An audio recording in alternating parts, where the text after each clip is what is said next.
Mr. Speaker, this is a very sad day for Kenya. At the National Assembly, Mr. Speaker, the National Assembly is opening floodgates of interest rates locally. While here at the Senate, we want to auction them to international loan sharks. I want to imagine, Mr. Speaker, that when Kenyans get to heaven, many of them, the first question they'll ask the good Lord is, "Dear Lord, why was I born in Kenya?" Because of situations like what is happening today. It's extremely difficult seeing what is happening in our country and how we, as their leaders, their elected representatives, the people who are supposed to save them, are agreeing with those people who are visiting the kind of suffering that is being faced by our people, Mr. Speaker. Mr. Speaker, we must not give up.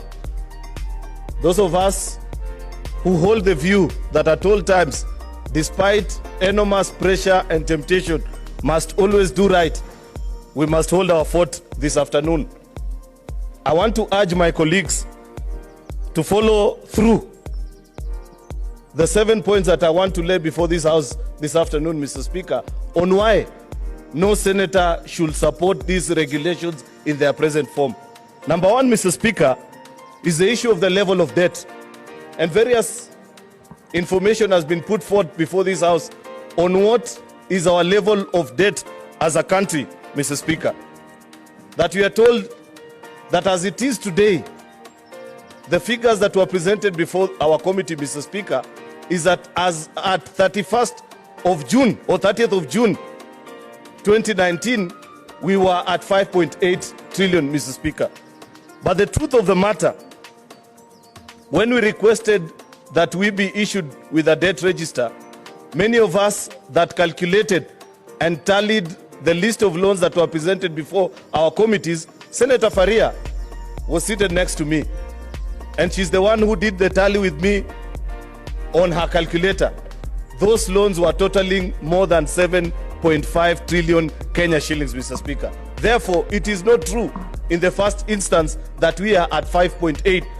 The second piece of evidence, Mr. Speaker, is that Central Bank publishes its weekly review of how the economy is performing. And one of the indicators they put forth is the level of debt in this country.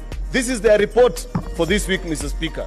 And one of the things they point out to is that as at 30th of August this year, our debt was already at 6.1 trillion. Members. Mr. Speaker.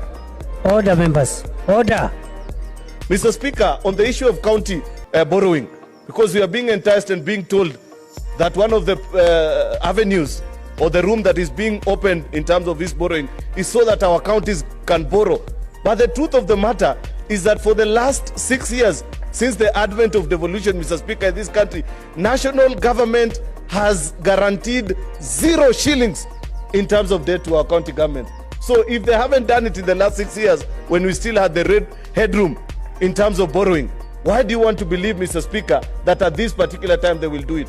I will be more prone to support regulations, Mr. Speaker, that specify that of this amount that you want to borrow, X amount is purely set out for counties. If that is put in pen and paper, then I can support such regulations, Mr. Speaker. And the reason why I want to do that, Mr. Speaker, is that all the 47 counties in this country are tax-paying counties, Mr. Speaker. But the truth of the matter, the list of projects, Senator Wetangula tried to ask the Cabinet Secretary, of all this amount that you're borrowing, of the 9 trillion shillings, how much is going to Bungoma in terms of projects? He was shown a project of 100 million Kenya shillings. It's a shame. How do you expect that I, in my rightful mind, Mr. Speaker, as a representative of the people of Kericho County, to vote to increase such a debt ceiling when I cannot see even a single shilling in terms of projects going to my specific county? We are all of us Kenyans, Mr. Speaker. Therefore, this business of the whole country borrowing, guaranteeing the 47 million of us, but projects only going to specific counties, some of us can never support this, Mr. Speaker. Mr. Speaker, in terms of EAC, East African Community Monetary Unit Protocol, these are treaties that we have signed as a country, Mr. Speaker. And it is unfortunate that despite the fact that we are signed on to keeping our borrowing at 50% of net present value, Mr. Speaker, already even as it stands today, we have passed that ceiling. The reason why EAC has never successfully integrated is because of our behavior as Kenyans. That each time we go to Arusha, we set up beautiful meetings at EAC Heads of State Summit, sign protocols, but we come back to Kenya and believe that somehow we can only follow those rules insofar as it favors us as a country. But at a particular time, when we feel that we want to do things otherwise, we disregard them. Tanzania, Rwanda, all these other countries, they will never respect us if as a country we don't respect the rules that we are setting. And in fact today, Mr. Speaker, based on the evidence that is being placed before us, I agree with the Ugandans, the Tanzanians, the Rwandese, who have been saying the biggest stumbling block to the integration of East African community is Kenya. I finally have come to agree with them, Mr. Speaker, based on the evidence that is being tabled.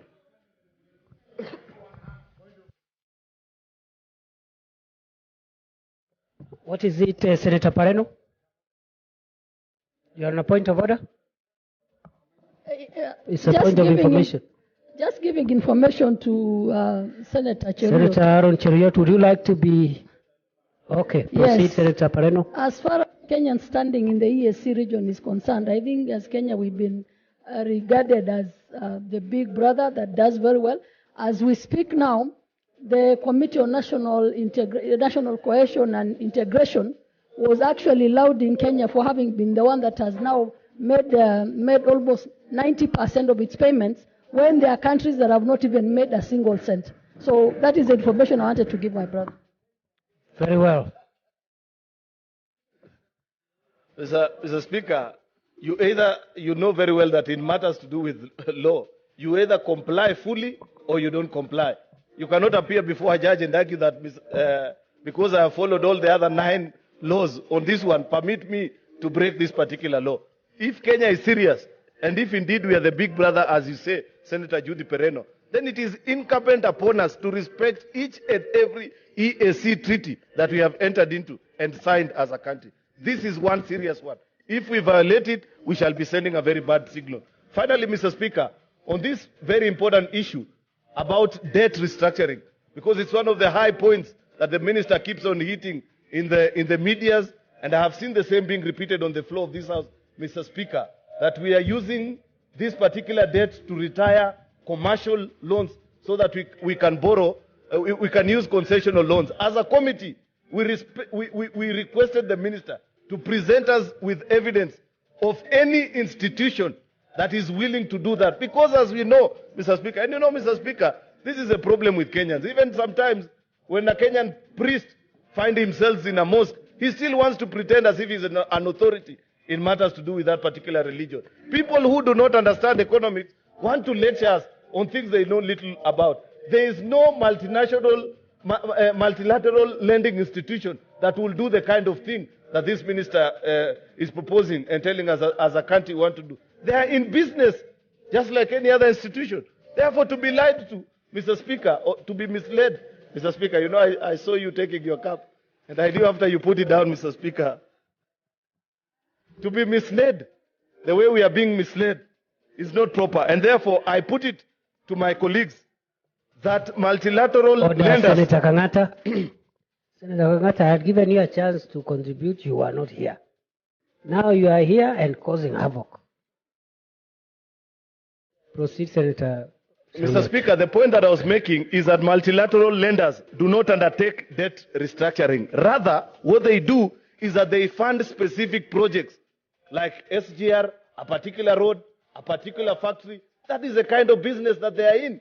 But they are not in the business of buying off bad debts from people who cannot manage their economies like Kenya. In concluding, I want to remind my colleagues the words of the 3rd President of the United States, President Thomas Jefferson, that in matters of style and fashion, swim with the current. But in matters of principle, stand solid as a rock. In matters of politics, I will stand with my party. But in matters of economy, I will stand with the people of Kenya. I reject this regulation.